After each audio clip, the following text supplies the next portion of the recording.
I try to get access to that product or get an example of it or a prototype if it's something new or beta access or whatever it might be. I want to experience it. I want to use it because here's the other thing. If somebody sees me recommend a product and they go, hey, so have you used that before? And then I go, well, actually, no. Well, they're out the door now. It's so much easier when you go, yeah, I totally use it. And by the way, here's how I'd recommend you use it too. It's like, wow, you're providing value at the same time. And it just really shows, especially for people who ask you questions. One of my favorite tactics is to have as many people ask questions about the product that I'm promoting. Boom, boom, boom, boom, boom, boom. What's up, everybody? You're listening to the Hustle and Flowchart podcast with your boys, Matt Wolf and Joe Fier. Check it. Okay, we're on. We are on. This thing's on. So this is an interesting episode. This is a two-parter. It's a hybrid. It's a hybrid episode. So we recently did a 3-hour live stream on Facebook where we did back to back interviews on affiliate marketing, and we brought on different guests. We had Larry Ludwig, we had Pat Flynn, we had Mike Long, we had James Schramko, we had Steven Sketsis, and then you and I sort of gave some of our tips around affiliate marketing.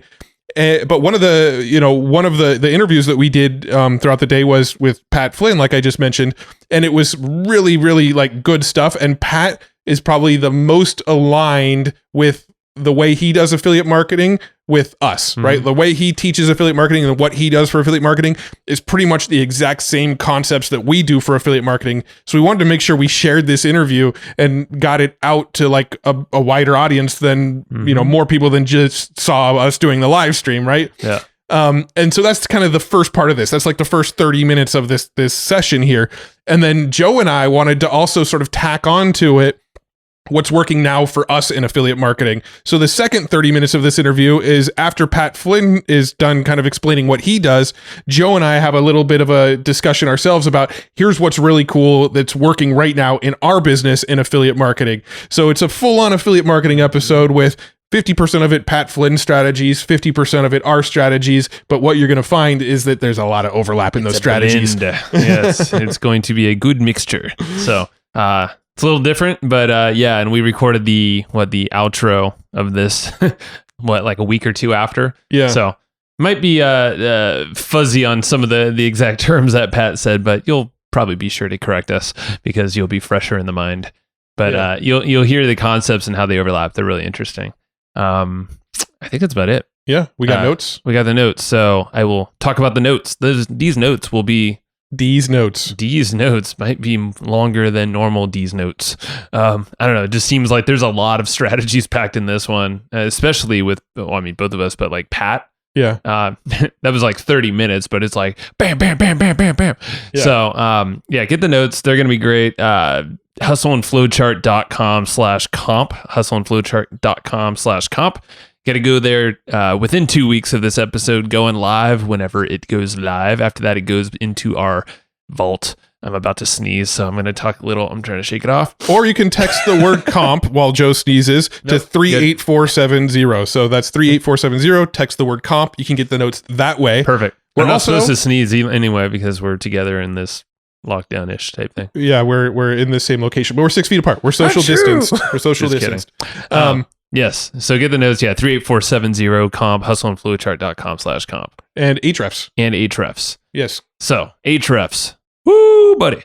There's a lot in Ahrefs. I always forget what's in there. But we've talked about so many strategies and like what we talked. Actually, did we talk about Ahrefs with Pat? I don't think so. Maybe. It may have came up. I think he may have mentioned it as like one of the tools that he uses. He might have. But pretty sure he's a fan because that guy does a lot of content marketing. Yeah. I'm not going to say he's endorsing this. Obviously, can't say that. Yeah. But we're endorsing Ahrefs. Yes. So, yeah, I would say... They are a sponsor, but we also used it long before they were a sponsor. Totally. Yeah. So I would say, if you're applying Ahrefs to affiliate marketing and listening to Pat's episode that's coming up here and what we're talking about, just... think about the different ways you could demonstrate a product with content. Yeah. And like we talked about some strategies. We have a KST method. Pat has another one that is like the brain free or hurt headache free way. Yes. That's what it is. The brain hurty free way. Yeah. What's that term? Mm-hmm. Headache free. That's right. So, and the way is you basically demonstrate different things out there.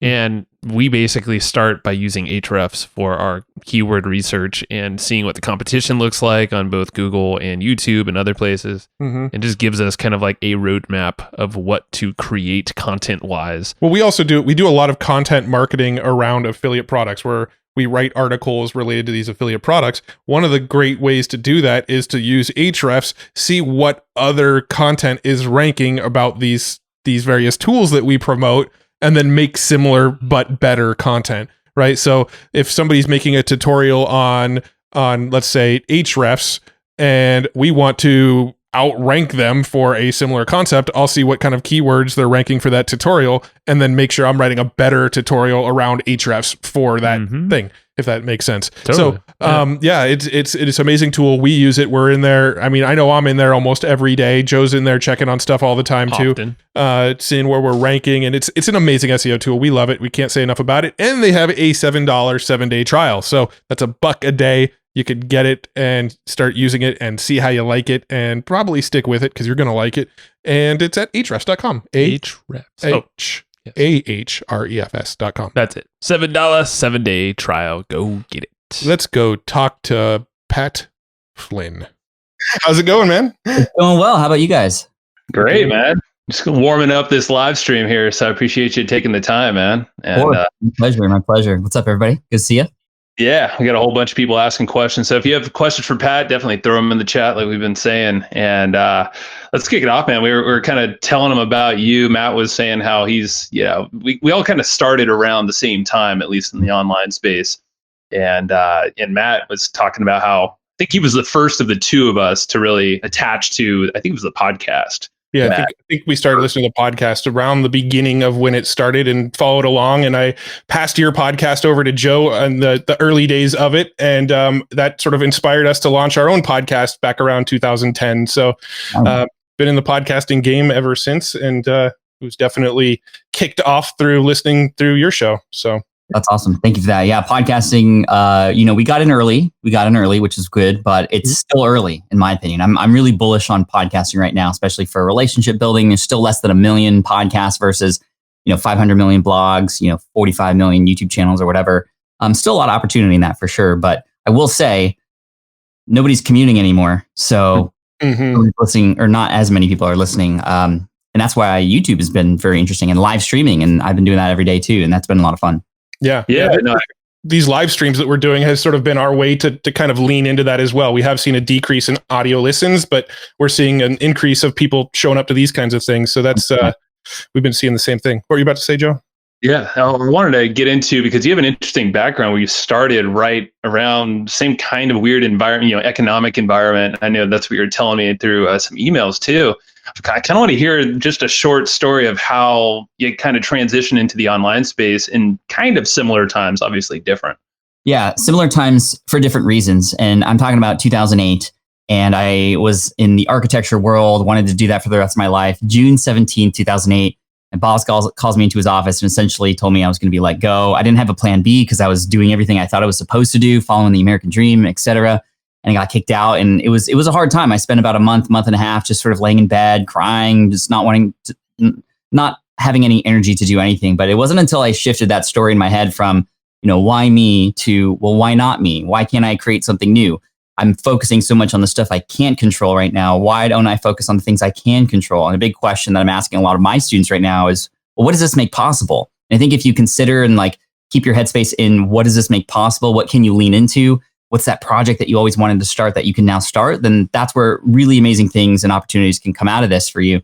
So I built a website helping people pass an architectural exam because that was the thing that was on my mind and something I knew people would need help with.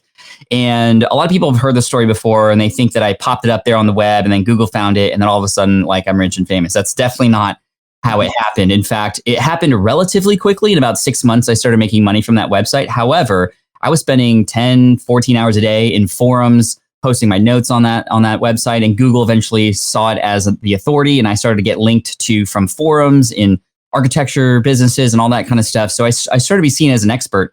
And then in October 2008, I launched an ebook study guide for $19, and that blew up. It absolutely exploded. I made in October of 2008 $7,908.55. And what was really interesting is then I added an audio book to go along with that. And then the income started to get into the, lower 5-figure range. And then what really sealed the deal was actually related to affiliate marketing, which I know we're going to talk about today. Mm-hmm. In fact, it didn't take too long for an affiliate deal that I saw for an exam simulator. It was like an online based exam simulator for $80, and I would get $22 commission. In fact, I was actually advertising for this business before I switched to the affiliate marketing model, making about $250 a month, just $250 for like a 150 by 150 pixel banner ad. Those were really, really popular back in the day. Yep. And I made, I think, $6,000 that first month. I started doing affiliate marketing for them. And then eventually that overtook what my own products were making. The commissions were overtaking. And that's why affiliate marketing has been very big for me ever since then. I started smartpassiveincome.com back in really late 2008, because a lot of people were struggling and they needed help. And I was like, I just landed on this. Let me share everything I've learned and things I wish I did differently. And then, of course, SPI, Smart Passive Income, has turned into so much more. A podcast with over 60 million downloads, a YouTube channel with 250,000 subscribers, speaking around the world, which isn't happening right now. So I appreciate you inviting me on virtually, selling books, all this crazy stuff. And I'm just here to serve because, and truly, I feel affiliate marketing is still a huge underserved opportunity for people if you do it right. Yeah, totally agree. So this was actually one of the questions we were going to ask anyway, but somebody asked it in the chat, so I'm going to pull it up onto the screen. Actually, I was going to ask this one first here. Anthony was asking, if you were starting a new site today from scratch, what would you focus on doing for the first 90 days? So I would spend probably the first 30 days, the first month, just deep in customer research. So selecting a niche that I might have an interest in. That interest in a niche is really important. I've tried starting businesses in spaces where I literally have no connection to it. It was just like an income play. And honestly, all of those have burned out. Some sort of seed from me is really important because that keeps me going, especially when times are tough or it's just not working out. Whenever we start something, it's really fun and there's that honeymoon period. But eventually, and this is everybody, they hit a wall. So it's that interest and excitement to figure it out that gets you over that wall and keeps you going. And in those first 30 days, I would select a niche market. And I would do a deep dive into who's in that space already, what is serving that audience, what is missing, find out sort of the positioning that I could come in with. Perhaps it might relate to specifically a product that can help serve that audience and how to become essentially the go-to resource for that product. If I was going to start with affiliate marketing, how can I provide so much value showing people how to use this product? And then in addition to that, how might I do this for free? And meaning, like, let's take, for example, a keyword research tool. There's a lot of keyword research tools out there that you can be an affiliate for. Software, I would probably start with software, in fact, because the higher commissions, affiliate marketing, especially in the world of Amazon, recently has gotten slashed. So I would start with a software product that I could master and get to know and almost become sort of a representative of that company. And then oftentimes they have recurring commissions too. So you could start to stack every single month, there's recurring commissions that come in. But I would go in there and create demo videos. I would show it off. I would show people how easy it is to use. I might even target a specific niche, like a niche in a niche. So not just entrepreneurs, but entrepreneurs who are authors, for example. And I might find a software that authors specifically use, like Scrivener or something. And in fact, there's a guy, his name's Joe, who created a website called Learn Scrivener or the Scrivener Master. I can't remember exactly, but his whole business started as an affiliate for that product, and he's become known as an expert now. And has even partnered with the company in really interesting ways too, which is really cool.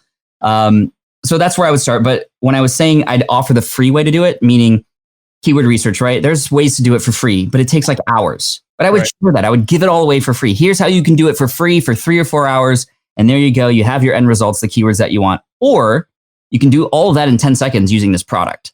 Yeah. So I call that the free way to do it or the headache-free way to do it. And so, that juxtaposition allows for people to go, oh yeah, that's definitely worth my money. Thank you so much for providing this value. I'll click on your link, commission, boom. Yep.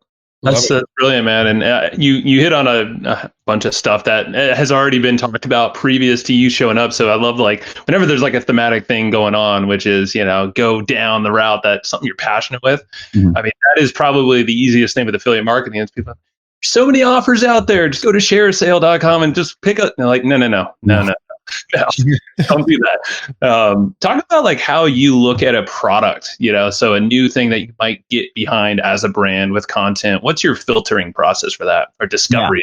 I definitely need a filtering process, especially now as the brand has continued to grow. Like literally 5 or 6 messages a day from different companies wanting to get in front of me. So I have to put a filter on, or else something will happen that has happened with other people that I used to follow that I don't follow anymore. And that's they just shove all the products that come their way down your throat, and it doesn't feel good. It's obvious they don't care. It's obvious they're just trying to make money. And that's the last thing I want to do. I want people to, when I share a product with them, to go, oh my gosh, thank you so much for sharing this with me. My life is so much easier.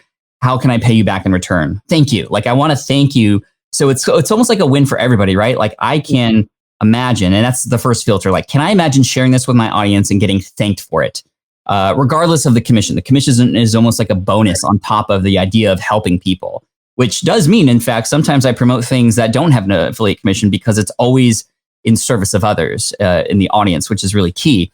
Another filtering process is I try to get access to that product or get an example of it or a prototype if it's something new, or beta access or whatever it might be. I want to experience it. I want to use it, because here's the other thing. If somebody sees me recommend a product and they go, hey, so have you used that before? And then I go, well, actually, no. Well, they're out the door now. It's so much easier when you go, yeah, I totally use it. And by the way, here's how I'd recommend you use it too. It's like, wow, you're providing value at the same time. And it just really shows, especially for people who ask you questions. One of my favorite tactics is to have as many people ask questions about the product that I'm promoting. A lot of people don't want to do that. They don't want to converse. They don't want to chat with anybody. I'm like, that's the wrong way to think about it, because if a person is asking questions, they're likely somewhat interested. And if you can answer in a way that sort of tackles all their objections, well, then you've kind of got them. You've given them value, and then you can just offer up an affiliate link, being fully disclosed about that. And it'll be a win for everybody. Like I said, a win for you because you're getting a commission, a win for your audience member because they are getting something that they very much needed, and a win for the company that you're helping to promote.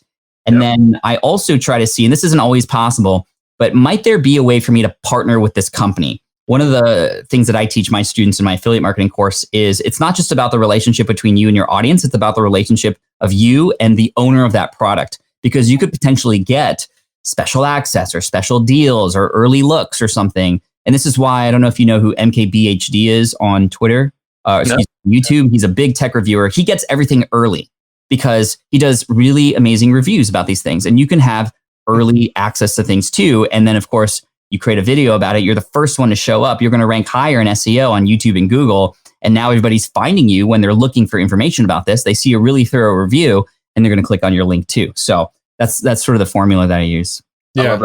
Yeah, I couldn't agree more. I think, you're sort of mirroring a lot of the philosophies that we've had around affiliate marketing. And I think anytime we've ever talked about affiliate marketing, it's hard for us to talk about it and not talk about the relationships with the product creators as well. Everybody focuses on the relationship with their audience and the people they're trying to promote too, but they never actually talk about, like, it's just as important to have a relationship with those audiences as well. We do have quite a bit of questions flowing in. Yeah. I'll pull this one up. I like this one a lot. So Michelle asked, what were the 2 best audience building techniques that led to your greatest amount of brand awareness and exposure? If you can think of 2. Yeah. I could think of hundreds, but the top 2 might likely be guest podcasting. Podcasts are huge for getting people to know you and the voice that you have, and whether it means you being on other people's shows for more exposure and new audiences, or having, for example, I love using this strategy. Not necessarily for exposure, but specifically to grow my affiliate income. For example, I interviewed Nathan Barry, the founder of ConvertKit. I'm a big affiliate for ConvertKit. In fact, I'm also an advisor for the company. And I invited him on my show. And I didn't invite him on the show to ask questions like, tell me why ConvertKit's awesome. Why should everybody convert to ConvertKit? It was more, tell me the story about why this exists. What were the struggles? What were the objections? What's your mission here? And of course, after 45 minutes, people listen to that. They get a really amazing bootstrapping story. That's really inspiring. But at the same time, if they need to make a selection and they have a choice of different email service providers, who do you think they're going to go with now? The person that they've now listened to, who they can fully understand because you've developed this amazing show that asks the right questions and gets you to know them a little bit better. And that particular episode is accounted for over $50,000 in income. It's recurring income because it's a software email service provider. But that one episode alone, inviting him on, not even talking about ConvertKit and why they should go there, but just the story behind it and bringing the founder on to build that relationship has been absolutely key. And then Seth Godin recently said that podcasting is the new blogging. So if podcasting is the new blogging, guest podcasting is the new guest blogging. And guest podcasting is absolutely huge. And it's very evergreen too. So you can get continual exposure. And the other thing that's worked really well for me are, and this relates to affiliate marketing as well, is YouTube, and specifically doing demo videos. That's like my secret sauce for a lot of my top performing affiliate offers, is literally, like I said earlier, showing people the insides of the thing that they are interested in buying and taking advantage of the free traffic that SEO can give you on YouTube. Should you create a really good looking video that people can watch for longer than the others? I love the demo video is the biggest secret. It's not as easy as just like writing a blog post and sharing images, but a demo video where it's not like a here's why it's awesome. It's like, here's all you need to know about it. Here's what's good. Here's what's bad. It's a very honest approach. And as a result, you can get traffic and you can get more exposure and you can get affiliate income at the same time. Yeah, I love that. Another thing that's sort of worked well for us along those same lines too is like here's a cool tactic that you can do with this tool that most people don't know. We'll make like a video and sort of show off, hey, here's something that you can do with this tool that most people don't realize you can do with this tool. You put that video out there. Anybody that already has the tool is like, oh, cool, this is amazing value. Anybody who doesn't have the tool watches that video and goes, I should get this tool because I want to try that. So yeah, exactly. It's true. Very cool. So Joe Kalis, he asked a question that is near and dear to my heart because I know Joe and I struggle with this. As an entrepreneur, how do you maintain focus of the same thing for so long, especially being in the business of interviewing other creative entrepreneurs? Good question. Really what it comes down to, what keeps me going, is knowing that my audience is there listening on the other end and that they continually need me to show up. If I don't show up, if I let the fear get in the way, if I let boredom get in the way, well, then their lives will suffer as a result. And whether that's directly true or indirectly, I truly believe that. And I think that's important for you to internalize the fact that there are other people on the other end. In fact, we're not doing this for us. We're doing it for other people. And it is a byproduct your earnings become. And so that's really what it comes down to. For me, I do a number of things. Number one, going live with my audience and just asking questions keeps me directly in connection with them, which is really important to me. Plus, the conversations I have with people via email. I use my email not just as a broadcasting tool, but as a conversation tool as well. And that's worked really well to help me understand what the biggest problems and pains of my target audience is. And that has helped me understand what to create content about, who to interview, what books to write, what courses to create, all coming from the people who are asking for help, knowing that if I can provide something of value, I might get in exchange, maybe some money as a result of that, or maybe not. But at least a share, at least a mention, at least something like that always comes in return. The other thing that I have here, and I don't know if you can see this here, but I have a board over here on my right side that is full of thank you notes. These are thank you notes from my audience. 99% of them mention the podcast, by the way, which is really interesting. But whenever I feel bored, I'm like, I don't want to do this today. I just look at the board and I'm like, hey, those are the people that I need to do this for. That's almost my barometer for success, is how many thank you letters can I get? And interestingly enough, because I was in the position that a lot of my audience was in once before, I can totally empathize and relate. So it's like, Jenny from the block, I got to remember where I came from to fully empathize with who my audience is. And then finally, and this is the biggest piece, a strategy that I'd recommend all of you do at least once a month. I try to get on a phone conversation, usually Zoom or Skype, in fact, with a brand new email subscriber every month, 10 times. So 10 Skype or Zoom calls with 10 brand new subscribers, so I can have a connection to them, so I can understand what they might need help with. It's also a beautiful sort of arena for me to test things. For example, I might say, hey, we're thinking of running these little traffic building workshops. Is that something that, is of interest to you? Like, tell me what your gut reaction is to that. And I can already get feedback and validation for things that I've been thinking of working on. But most of all, I can go, well, tell me what is stopping you from moving forward right now, so that I can address that, so that I can publicly share, not them specifically, but just address the whole audience who likely has the same objections. And truly, some of those conversations are absolute gold and have completely changed the course of the entire business. So direct conversations with your audience goes a long way. That's so cool, man. And maybe, Matt, as you're pulling something up, you can elaborate, because you said conversation tools and mechanisms you use. We do a lot of stuff as well, like Loom, chat, a little window in the corner where you can answer questions around affiliate products, because we've been told that as well. We're like, wait, you're actually answering questions personally with affiliate products. Like, it blows people's minds. So Loom videos personalized. what are some other tools that you use around affiliate marketing, or maybe just conversations, with your audience? Yeah, I mean, tools that I use, or maybe not the strategies as well. It could be kind of a combo. Sure. Yeah. I mean, there's a whole bunch. I mean, one of the top performing pages on my website is a resource page, literally a sort of expertly curated library of things that my audience should know about, right? And this is of benefit to them because there's so much noise out there. I have all the good things in one spot, and 99% of them are things that I'm an affiliate for. So it actually works, again, both ways. Hey, Pat, thanks for sort of finding all the good stuff out there for me and putting it all on one page. If I mention a product, for example, in a review post or in a video, I'll say, by the way, check out our other resources on this resource page too. And I love it because it's not very aggressive. It's like literally there to help them. But at the same time, as a byproduct, I also get paid back in return for anybody who goes through that. And our resource page is sort of divided by different sort of categories to make it a little bit easier. I also know that there are some people who are students of mine who, for example, one of them teaches people how to hike. And they teach all kinds of people who do day hikes and people who do like the 6-month hike on the sort of west coast of the United States kind of hike, right? So all kinds. One resource page for all of them might be a little bit too big or too overwhelming. And there's stuff on there that they don't need because it depends on your specialty. So within your niche itself, you might benefit from a specialty resource page. Hey, this is the day hikers resource page. All the things you need to know that you need to have before you go on your first hike or something like that. And then there's a completely different resource page specifically for the people who are doing the 6-month hike. And it's because it's different products. It's a different experience. It's a different language, right? And so when a person goes there and they see that, oh, that's for me, well, they're going to likely get all the stuff. A good friend of mine, Thomas Frank, who also has a YouTube channel here, he has a website called collegeinfogeek.com, and he teaches college kids how to do well in college. And there's a very popular page on his website called the College Packing Checklist. In fact, if you look up College Packing Checklist on Google, it's usually the result number 1, 2, or 3. So he's getting all this organic traffic, but this is a specialty niche within his space of just college students in general, brand new college students. And of course, there's a checklist in there. There's like hundreds of items that people should get when they go to college. And, imagine a mom printing out that checklist and wanting to check off every item before their kid goes to college. Guess what? There's a whole bunch of affiliate links on that page for all of those same products too. So it's like a perfect fit. Another strategy that I like to use is instead of a list of things people should have, and of course, within that list, putting affiliate offers and things that make sense, instead I'll reframe it to an audit. So for example, I did a post a while back that was, email marketing checklist. Are you doing these 10 things to grow and succeed with your email list?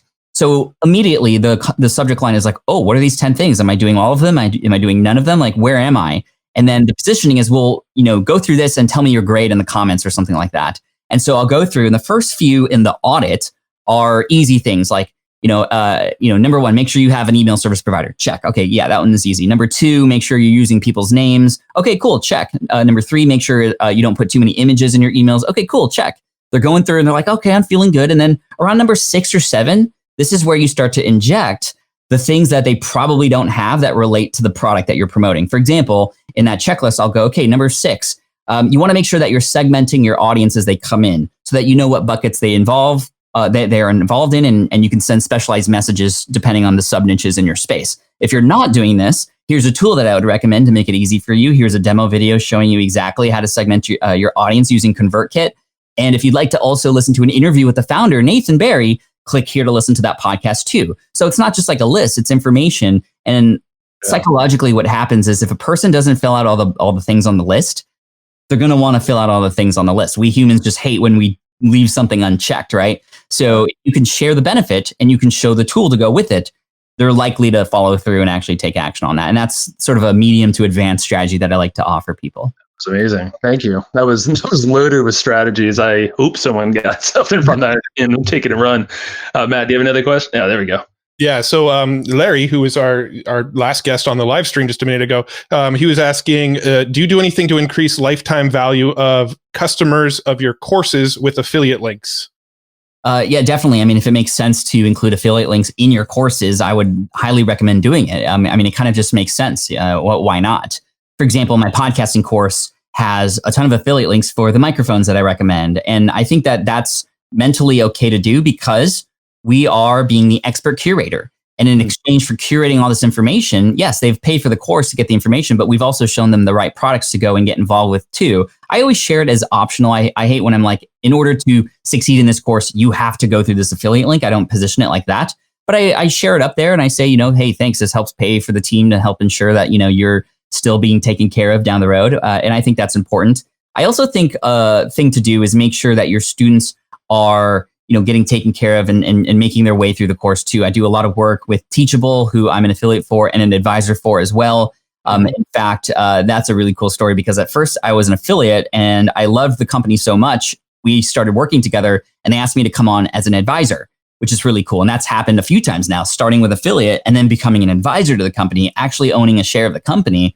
And then just recently Teachable had been acquired, which was like super cool. And that was the first time it happened. Like, that's pretty amazing. And that happened because of the affiliate relationship and this partnership that we had together, which was really cool. But, so anyway, Teachable works really hard to make sure the students have a great experience in there. I do this as well. I use email and tracking people's course completion rates and all that sort of stuff so that they can see that they are being taken care of. So any affiliate links that are injected in the course aren't like a cash grab. It's more just like, oh yeah, I might as well. Pat's been super helpful all along the way. And of course, then feeding them their next steps after that. Hey, okay, cool. You have gone through this course. You now understand how to build your website. Might I suggest how you can start your email list? Here's ConvertKit, and here's an affiliate link for that too. So it might not be necessarily within the course where an affiliate offer could live. It could be the next step after. If you haven't yet created that next step for them, that next step might likely exist already. And if you've provided value, they're going to listen to you and take that next step with you. Yeah. I've seen guys like Tim Ferriss do things where in his blog post, he'll put in parentheses affiliate link and then outside of it, the normal link or, that kind of thing. Oh, yeah. We've done stuff like that. And I've always found that people usually just click the affiliate link. If it's the same to them, it doesn't really seem to make a difference. Yeah. And Pat, talk really quickly about because you actually have an affiliate marketing course that talks probably way more strategies than this. Give us just like a quick brief on that because we just linked that inside the chat for everyone. Oh, baller. Thank you so much. So this course is called 1, 2, 3 Affiliate Marketing. Step 1, find your focus products. Step 2, let's use passive income strategies similar to the resource page, something that you could set up once and then sort of just let be, sort of like a seed that you plant. And then step 3, a whole bunch of lessons about active promotional strategies using things like webinars and actually training sessions to showcase how you might use a product in exchange for, introducing this product to people and hopefully getting an affiliate commission. Demonstration videos and all that kind of stuff is all in there as well. And really what people love most about the course is what's called our affiliate marketing recipe book. What this means is if, let's say, for example, you're promoting a book, well, there's a whole recipe book of ways to promote books, essentially, and they're ranked based on difficulty, based on effectiveness, based on how evergreen they could potentially be, both active and promotional and passive strategies. So you can just go in there and be like, okay, I haven't done a promotion for a book in a while, or hey, I have this person that I want to help push out their book for. Let me see, I kind of want to do that one. And they pick it and it opens up a page literally like a cookbook. Here's what you need. Here are the ingredients that you need. And then here are the steps to put it together. And then boom, you'll have your affiliate sort of campaign essentially created. One of my favorite recipes is called the Montel Jordan strategy. And that's this is how we do it, right? This is how we do it. And it's literally just showing people for free how to do a thing. Like I will do one about how to do keyword research. And that will then include the juxtaposition between the free way to do it so that people get value. They're like, hey, thanks. I don't need to spend money, but I can do this. But then the headache-free way, which is like, okay, I might as well pay for this if it's going to save me hours of time. And when you just show people how you do it, right, then people are more likely to understand what they're getting into before they hit that buy button. Demonstrations, man. It's all about demoing, right? Like that's want to see that and see that it's actually achievable for them as well. So yeah, it's hustleandflowchart.com/Pat. Yeah, that's our affiliate link. Very meta, giving an affiliate link to a course about affiliate marketing on a live stream without affiliate marketing.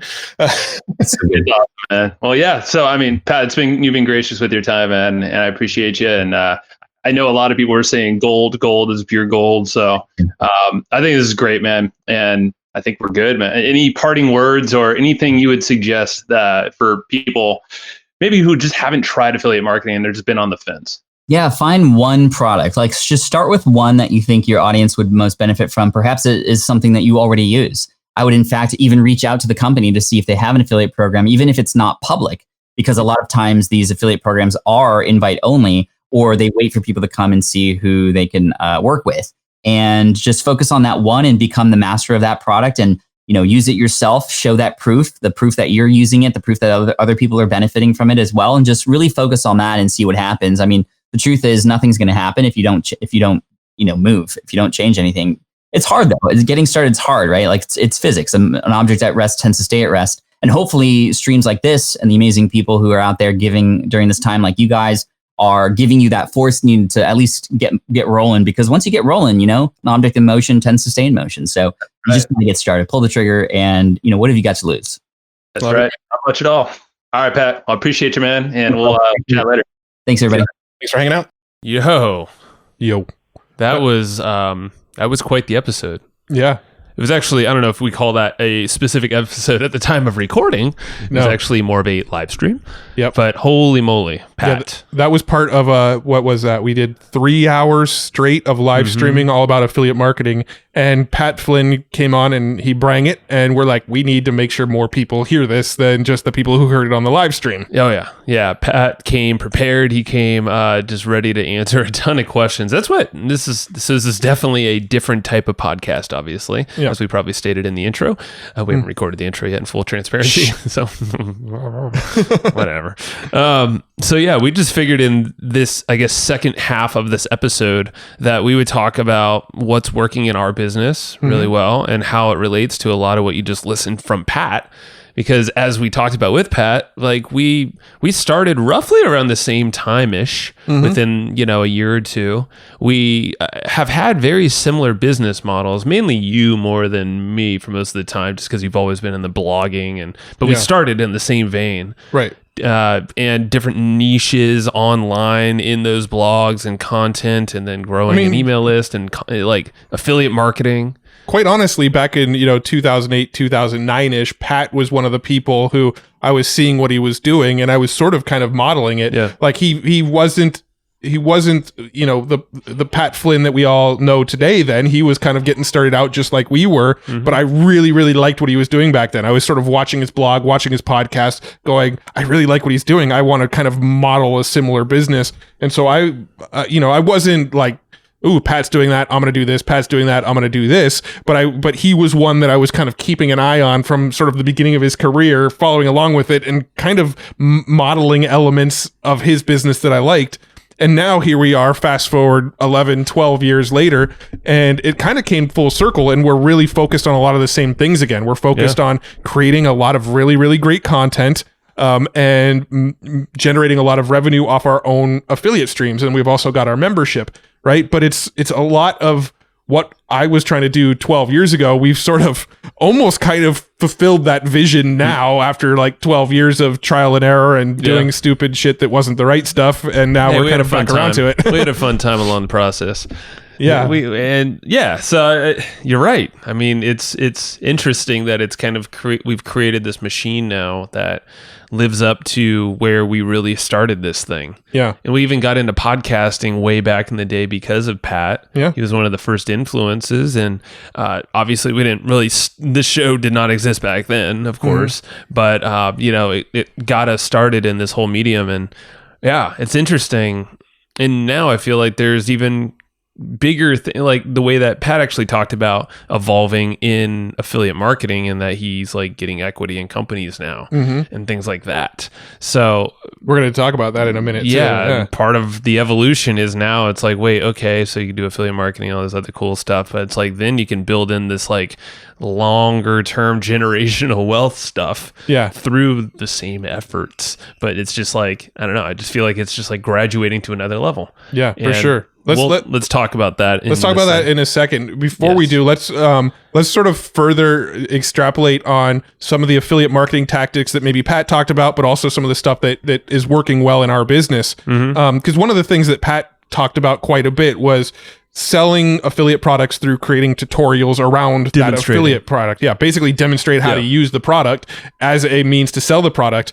Another thing that Pat really talked quite a bit about was creating content that shows you the free way versus the what do you call it? The headache freeway. Yeah. Right. Yeah. So the freeway is like, hey, here's a piece of content that shows how you could do this all yourself without using any extra automation, any extra tools.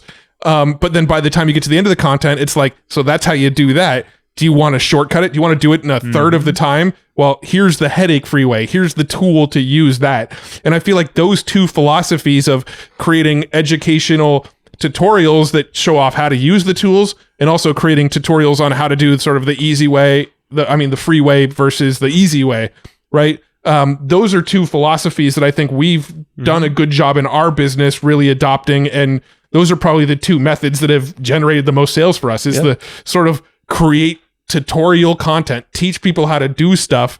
And then through teaching, people are going to either buy the tools necessary to do the steps you just taught, or they're going to buy tools to sort of shortcut the processes of the things you just taught. And we call that the key step tutorial. The KST. There's a whole blog post we wrote about that. And Sue, if you're listening, I know you are, link that in the show notes. I think that'd be cool. Yeah. It's one of our posts on evergreen profits. And that's a key strategy to our affiliate marketing is using the KST. Yep. And both in written and also in video form. It could be in live stream form, webinar form. It doesn't matter. Yeah. But that's and Pat described it basically the same kind of concept as the freeway or the headache freeway. Yep. Freeway? Is that really it? I think it was the freeway and the headache freeway.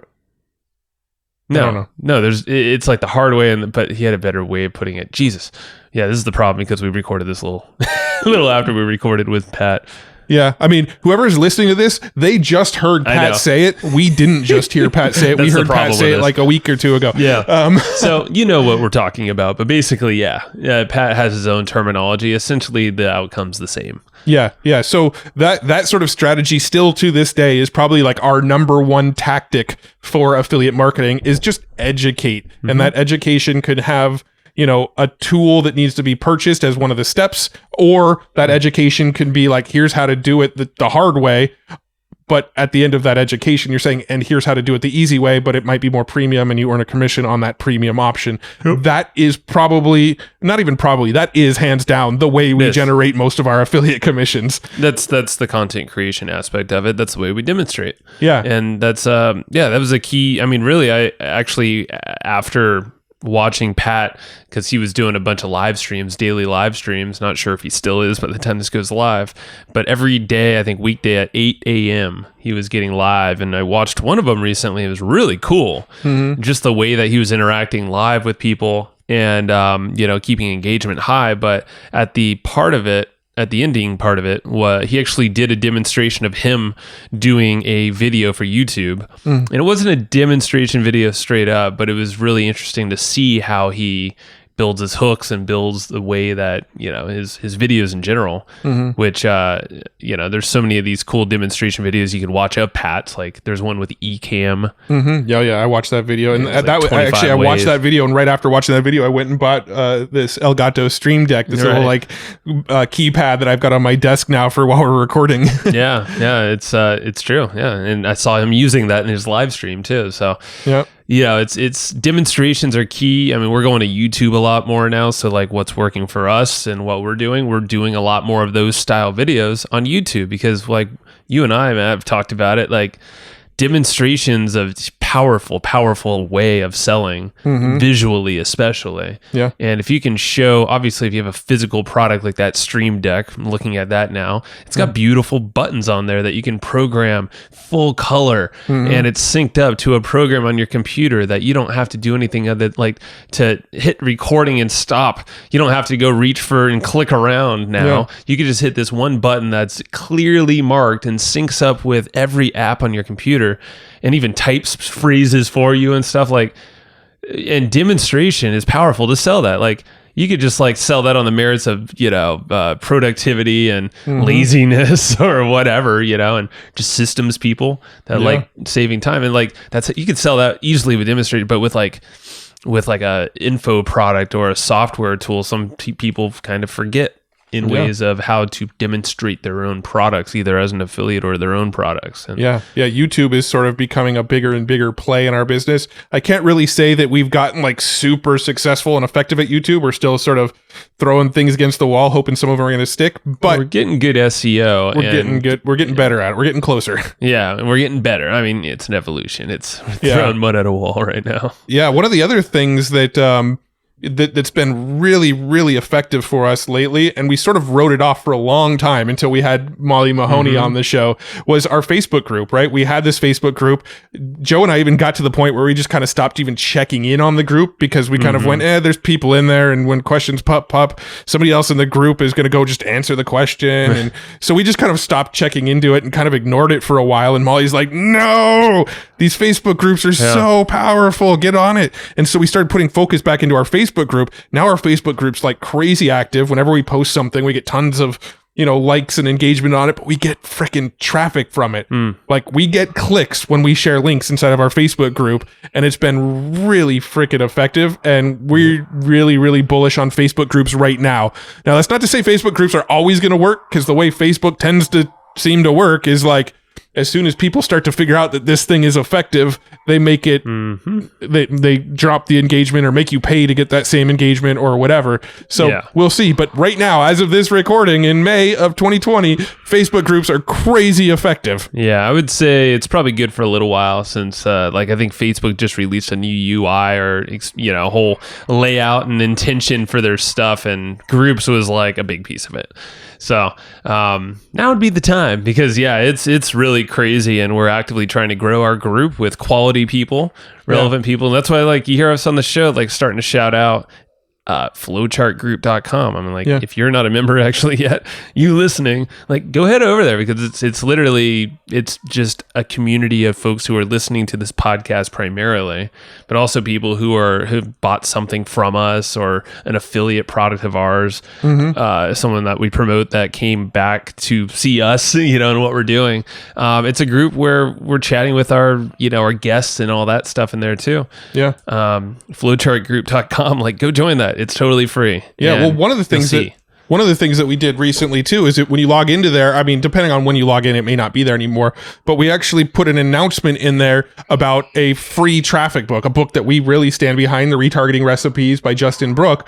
We mentioned that book in our Facebook group, and we pinned it to the top, and we're making a sale a day off of that free plus shipping book. And we get a pretty decent affiliate commission when people buy that book, but it's making a sale a day. And all we did was build this community and make an announcement about it and pin it to the top, and it's generating sales. I mean, we're probably going to test some other offers and switch that one out. So by the time you're hearing this, that may not be there anymore, but that's been another thing that's been working really, really well, is literally just, hey, here's a cool product that we use in our own business, share it to the Facebook group, and we'll see sales directly from that Facebook group. Yeah. This is actually a pretty common question I've been getting a lot lately from people in the group, is basically, how do I grow a community?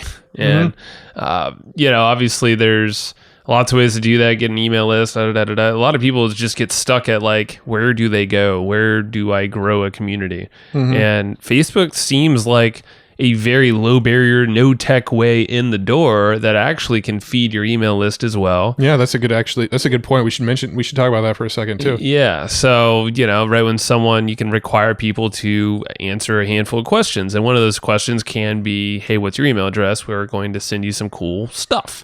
And essentially now you're adding them to your email list, and there's tools to connect those together that automate things for you. So you can either do the copy and paste way or whatever, but either way, they are opting into your list, and you can do a confirmation email and all that stuff you want to, whatever. But yeah, it's a great way to, but the beautiful thing is you get them in the group, it's almost more valuable. It seems like in a little, can't totally definitively say this, but they're engaging back and forth with you now more than email ever could be. Yeah.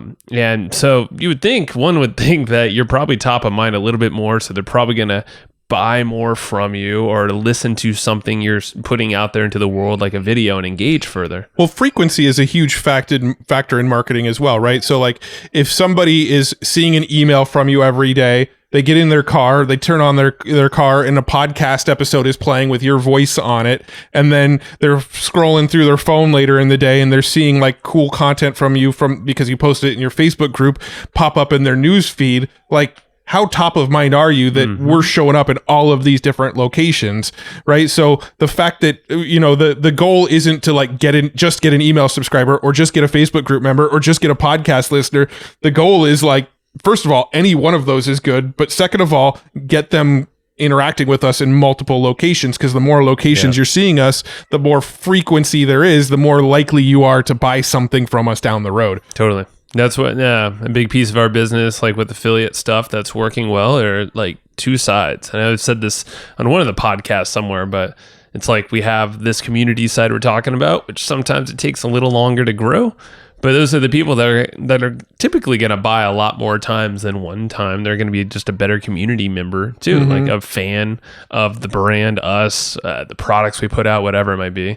And then there's the other side of the business that's a little bit quicker to revenue for us, which are like paid ads on like Facebook and Google and other places that go to a piece of content like a KST that we just mentioned. Yep. So like this is us like kind of breaking down really our business model right here behind the podcast is that's the paid side, which is nice. So there's a balance. You have that community side on one side. It's a little slower to build. It could be a little bit more expensive up front because you're not basically covering your costs as immediately, unless you have a product that does, and that's cool. You can do that. And we do to an extent, with the EGP letter and the membership, it's not obviously expensive at all. So there's not a lot of profits there.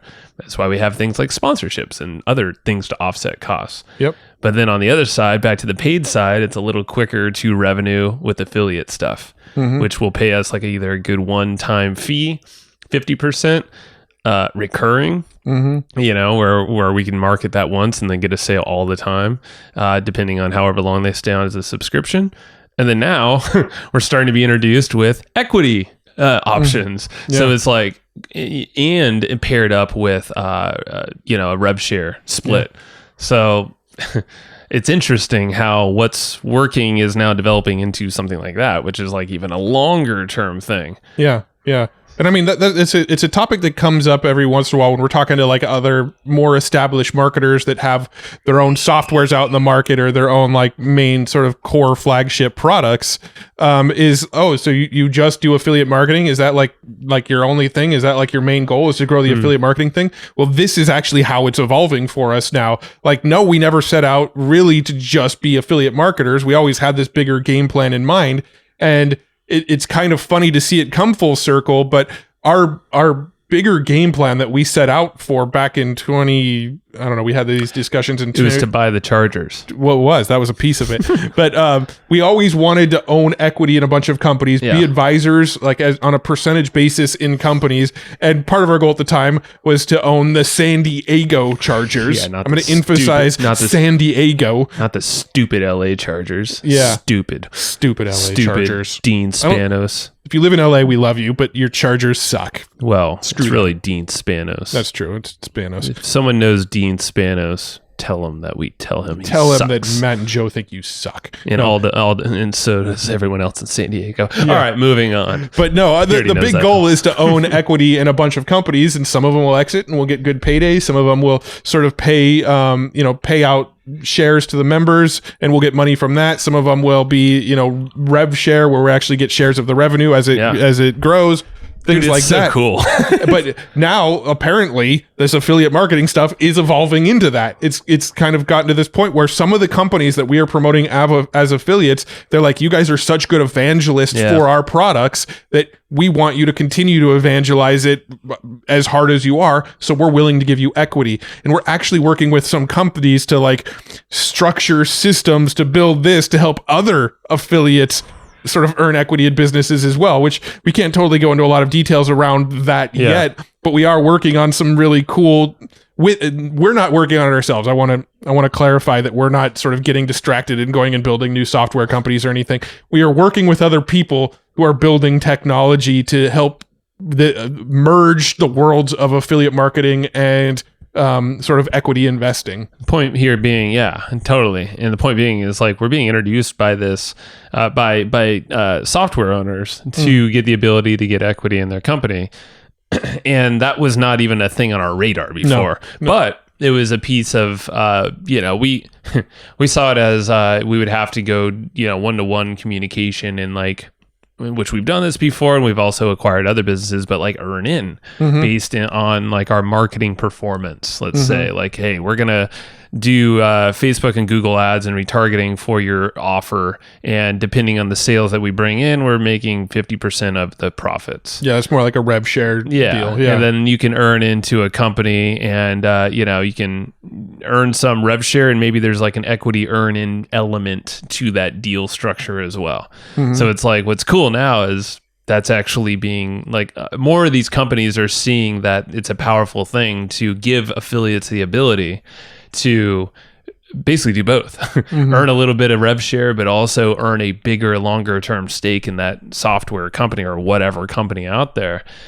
So you're getting a long term promoter now. Instead of a transactional affiliate, you're having, like Pat just said, he said he's an advisor and stakeholder in ConvertKit. So it obviously he's going to be a spokesperson, an evangelist, a promoter of their brand, of his brand, for the long time, for however long he's going to be a partner with them. Yeah. So like, whereas an affiliate like could be gone the next day after the promo, like, oh, that didn't work. Well, yeah, look, if you're a product creator, campaign.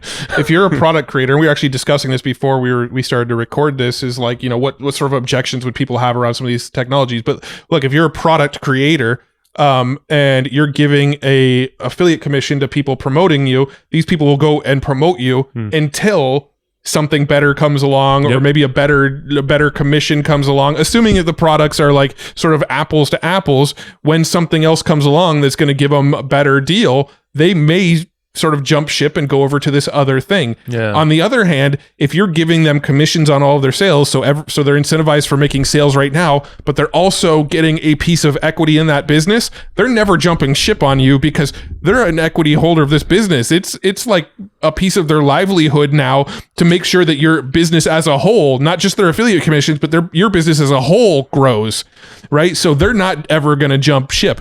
And so we're starting to realize that more. And I think other businesses and software creators and things like that are seeing that as well. They're going, these guys do a really good job for me as affiliates. How do I make sure they never stop being affiliates? Well, how do you do that? You give us the commissions that we're getting, but you also incentivize us with a whole piece of the pie. Right. And that's where this affiliate marketing thing is sort of evolving for us. But we're also working with some developers to create some technology to help that concept for other business owners as well. Yeah, and affiliates to join that as well. Yeah. So we'll keep you posted on how that develops. But I think that's really that's what we're so excited about is, us, we're talking about, at the beginning of this year, we talked about affiliate marketing in 2020. I don't know the episode number, but basically if you go back and look for affiliate marketing, released around January. The episode was called Unapologetic Affiliate Marketers. So Sue, if you're taking the notes on this, can you link that episode up? Yeah. So there you go. That's that. If you go back to that episode, you can hear what we were really explaining our business model, and now I feel like it's just evolving based off of that concept even further into something that is it's now creating a portfolio of companies, which is interesting. It's like just doing the efforts that we already have. It's almost like a stock portfolio. There's a long-term portfolio of companies that we promote and already believe in. So who would have thought that us just kind of going, hey, all I want to do is make good content and promote affiliate products, and that sounds like a simple life. Who would have thought that just kind of taking that philosophy and just like running with it as far as we could would turn into us owning equity in a bunch of companies? That's pretty cool. Yeah, it's really cool. And that's kind of where it's going. Shoot. That's what Pat said too, right? Yep. I think he said that, it's just be consistent. Yep. And like the consistency really wins off when there's a lot of fly by night people who are just in it for the quick buck, or they just can't figure out the consistency for some reason. Maybe the scenario just didn't shape up right for them. But I think at the end of the day, really everyone has the same abilities out there. Like opportunities are abundant. So, shoot, if you don't have the money or the means, like barter, do some deals, get creative. It's not always like face value, to get something off the ground. So I feel like it's all consistency. That's what's paid off for us, and staying focused on it. For sure. I love this affiliate marketing game. We're another thing on our list, Matt. We were going to talk about webinars. I don't know if we. We don't need to get too deep in that because I think we pass until the next time we. Yeah, I mean, I was just going to say we are doing more webinars now. Yeah, but as of recording this, we actually haven't done one. Our next. From the date of this the day we're recording, we're doing our first webinar next week. So that'll probably be like a future therapy session that we'll follow up on. And also, you probably noticed we've been doing less therapy sessions. We're probably going to start doing more things like this, where it's like sort of 2-parter episodes where there's like maybe a shorter guest interview and then maybe like a therapy session kind of thing tacked on to it. Because there's been a lot of demand for people wanting to come on our podcast, and we want to interview a lot of great people as well. So, the therapy sessions have sort of gotten pushed down the priority list, so we'll probably do more things like this. So let us know what you think of this. This was the sort of 2-parter with Pat Flynn for the first half hour, and then Joe and I for the second half. Cool. And I think we nailed it. I don't know if there's anything else, but and we'll follow up soon and talk about webinar stuff probably. Yeah, let's do that. We'll talk more about the whole affiliate equity thing, combo thing, and like I would just say, if you are an affiliate and you think that or you're like, oh yeah, that sounds interesting, like keep it in mind. Maybe reach out to us or something. And same with like if you're a company, a software company. Yeah, if you're I was going to say, if you're a product creator who software specifically, like I think this could actually be really, like well, recurring. Especially if you need a lot of help getting affiliates on board and you're willing to give up a little bit of equity to sort of rapidly grow your business with a ton of affiliates, that's kind of who we're looking for. So SaaS founders who need that extra boost of growth and are willing to, give up a small percentage in exchange. We can give you some more details. Yeah. So you just reach out to us, info@evergreenprofits.com. Why is it info? Info's lame. I don't know, because we created it probably like 8 years ago or something. It just sounds lame. It should be like, at evergreenprofits.com. But don't email, just info@evergreenprofits. We'll change the other one later. Yeah, we'll change it. We'll make an announcement. We'll make a big grand. We'll put out a press release when we change it. Huge. The world's going to need to know this. It's Huge. All right. Cool. Thanks for hanging out. And I appreciate you as always. Go to the flowchartgroup.com if you're not a member yet. It's just flowchartgroup.com. Yeah. flowchartgroup.com, correct. Yep. Go there. We will get the notes on this episode. Get the notes at hustleandflowchart.com/comp. Yep. Or text comp to 38470. All right. There are all the ends of our call to actions. Actually, I think we have a couple more, so hang on. Yeah. Let's go do those. Do you want to learn the hard skills necessary to support your favorite shows? Well, cool. Our friends Gina, Haley, and Mel created something called Podcast Production School.